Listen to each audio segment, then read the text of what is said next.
Eh bien, lorsque la douleur est chronique, elle fait aussi intervenir un trouble malheureusement important qui est un trouble du système végétatif.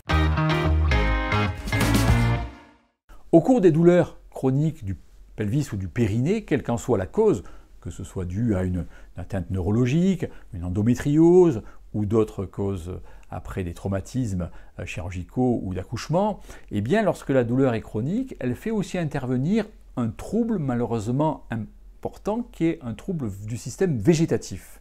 Le système végétatif, c'est les nerfs qui fonctionnent tout seuls. Vous savez, ceux qui permettent à l'intestin de fonctionner sans qu'on y prête attention, bien entendu, parce qu'on ne peut pas tout gérer.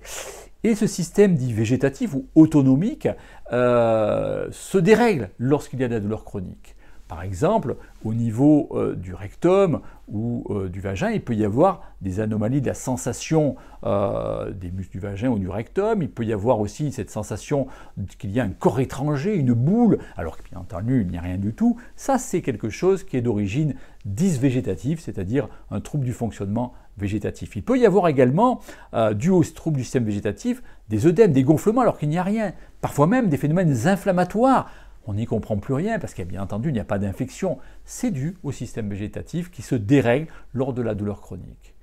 Il est difficile de le traiter, ce trouble du système végétatif, mais il y a quelques actions que l'on peut mener, des traitements qu'on peut envisager, certaines infiltrations pour bloquer les systèmes de recueil du trouble végétatif, des ganglions végétatifs sur lesquels on peut agir, heureusement.